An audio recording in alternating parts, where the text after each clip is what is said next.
Have you ever wondered if the unconditional love you have for your children could become an unbearable burden in your old age? Have you ever thought that despite a life of sacrifice and dedication, you could find yourself alone and forgotten by those for whom you have given everything? What if retirement, instead of being a period of deserved rest and personal fulfillment, becomes a nightmare of dependence and frustration? These uncomfortable but necessary questions take us to the heart of a profound and timeless teaching passed down by generations of sages and spiritual masters, a teaching that invites us to reflect on the true meaning of love, freedom, and happiness in old age. And if you stick around to the end, you'll discover the 7 precious things you should never give up to your kids when you retire, and how to protect them so you can live a full and fulfilling life, even in the autumn of your existence. But before continuing, if you are not one of us yet, subscribe to the channel and activate notifications to know when we publish new content for your spiritual growth. The autumn wind blew through the golden leaves of the maples surrounding the temple, carrying with it a scent of nostalgia and wisdom. The scent of incense burned slowly in a corner, mingling with the damp smell of earth and fallen leaves. The monk Hiroto, wrapped in his saffron robe, sat in meditation on a silk cushion, surrounded by a group of pilgrims eager to listen to his teachings. Their faces, marked by time and life's experiences, reflected a deep thirst for knowledge and inner peace. "My dear friends," Hiroto began, his voice deep and reassuring like the sound of a distant bell, "retirement is a time of transition, a delicate passage into a new phase of life. It is a time to reap the fruits of a lifetime of work and dedication, but also a time of reflection and renewal. It is a time to rediscover yourself, to cultivate your passions, and to live each single day to the fullest, without regrets and without fears."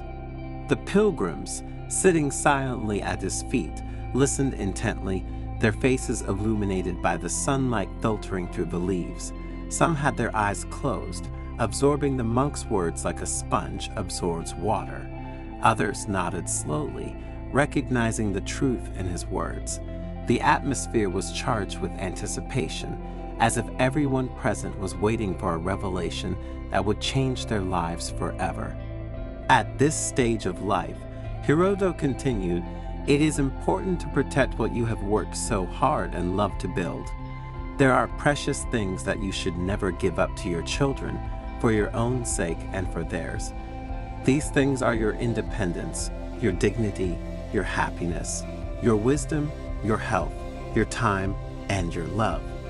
A young pilgrim, his eyes filled with curiosity, raised his hand. "Master," he asked, "could you explain what you mean?" Hiroto smiled kindly. "Certainly, son," he replied. "Let's start with independence. Don't let your desire to help your children make you dependent on them. Cultivate your own independence, both financial and emotional, so that you can continue to live your own life with dignity and freedom. Remember that your children are adults and must learn to fend for themselves. If you help them too much, you risk making them unable to face life's challenges and build their own future. Think of a tree," Hiroto continued, "that grows strong and healthy because of its deep roots. If you cut the roots, the tree will die.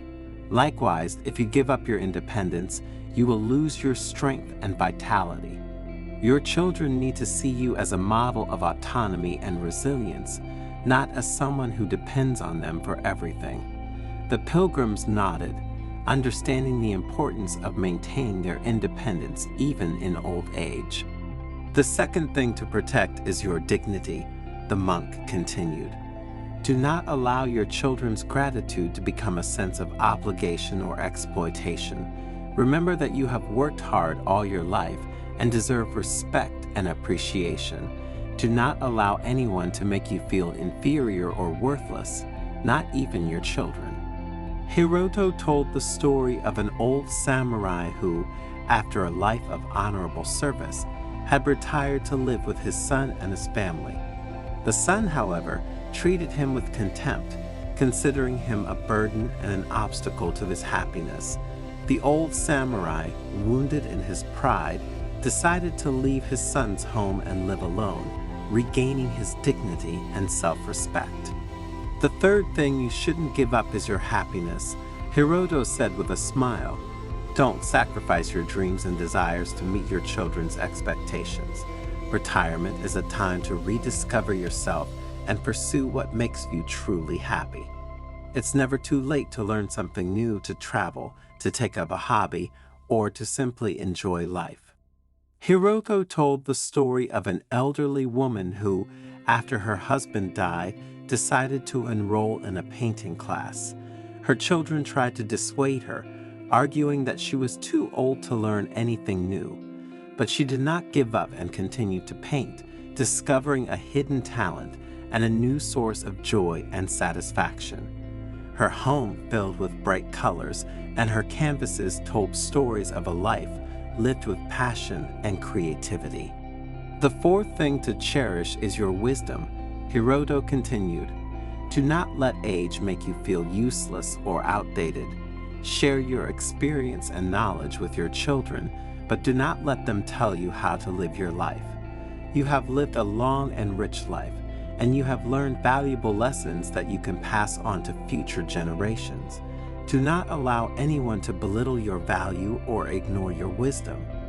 Hiroto told the story of an old farmer who, despite his advanced age, continued to work in the fields, sharing his knowledge of plants and animals with his grandchildren. His children considered him a bit stubborn, but he knew that his experience was a precious treasure to be preserved and passed on. Every day, with patience and love, he taught his grandchildren the art of cultivating the land, respecting nature, and living in harmony with the world around them. The fifth thing you should not abandon is your health, Hiroto said with conviction.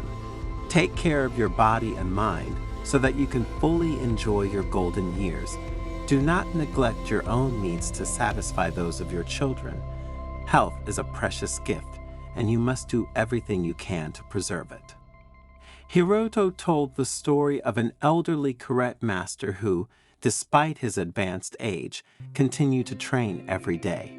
His children begged him to stop, worried about his health, but he knew that physical exercise was the key to keeping his body and mind in shape, and he was not willing to give it up. Every morning at dawn, he rose and practiced his kata, his movements fluid and precise like those of a young warrior. The sixth thing to preserve is your time, Hiroto said with a smile. Don't let your children monopolize your free time. Devote yourself to your passions, cultivate your friendships, and enjoy every single moment. Time is the most precious thing we have, and we must not waste it. Hiroto told the story of an elderly musician who, after a life dedicated to his career, had finally found the time to play for pleasure. His children encouraged him to rest and enjoy his retirement, but he knew that music was his lifeblood, and he could not give it up. Every day, he sat at his piano and let his fingers dance over the keys, creating melodies that filled his home with joy and beauty. Another thing you shouldn't give up is your love, Hiroto concluded softly. Continue to love your children unconditionally, but don't let your love turn into dependency or control. Let your children live their lives and learn from their mistakes. Only then can they become responsible and happy adults. Hiroto told the story of a mother who, after raising her children with love and dedication, decided to let them make their own choices, even if that meant making mistakes. She knew that true love is not possessive or controlling, but leaves room for freedom and growth. This mother, instead of interfering in her children's lives, encouraged them to follow their dreams, to experiment and learn from their experiences, offering support and advice only when asked. My dear friends, Hiroto added, rising to his feet, retirement is a precious gift, an opportunity to live fully and realize your dreams. Don't let anyone, not even your children, deprive you of this precious opportunity. Protect your independence, your dignity, your happiness, your wisdom, your health, your time, and your love. Live your life with courage and gratitude, and let your children live theirs. The pilgrims bowed deeply, their hearts filled with gratitude for Hiroto's teachings. The sun was setting, painting the sky with shades of orange and purple. As the pilgrims walked away, carrying the monk's wise words with them, a feeling of peace and serenity enveloped them. They knew that the road to happiness was long and winding, but they were ready to face it with courage and determination, guided by Hiroto's wisdom. The next day, Hiroto awoke at dawn as was his custom. After meditating and saying his prayers, he headed for the temple garden where a group of young monks awaited him for his morning lesson. Today, he told his disciples, I want to talk to you about the importance of cultivating one's independence, not only in old age, but at every stage of life. The young monks listened attentively, eager to learn from their master's wisdom. Independence, Hiroto continued, does not mean isolation or selfishness. It means being able to make your own decisions, take on your own responsibilities, and live your life according to your own values and aspirations. It means being free to love and be loved without depending on others for your happiness. Hiroto told the story of a young monk who, after years of study and meditation, decided to leave the temple to live in the world. His fellow monks tried to dissuade him, arguing that life outside the temple was full of dangers and temptations, but he was determined to find his own path and live his life by his own rules. The young monk, Hiroto continued, faced many difficulties and challenges, but he never gave up. He learned to fend for himself, to earn a living, and to build meaningful relationships with others. Ultimately, he found his happiness and fulfillment, not in the temple, but in the world, living an authentic life in line with his values. The young monks listened in awe, inspired by their companion's story. They understood that independence was not just a goal to be achieved in old age, but a value to be cultivated from a young age in order to live a full and meaningful life. Remember, Hiroto concluded that true independence is not just financial or material, but also spiritual and emotional. Cultivate your inner strength, your self-confidence, and your ability to love and be loved. Only then can you live a full and meaningful life, regardless of external circumstances. The young monks bowed in gratitude, carrying Hiroto's wise words with them on their journey to enlightenment. The sun shone high in the sky, illuminating the temple garden and the smiling faces of the monks. The wind continued to blow through the leaves, carrying a message of hope and freedom.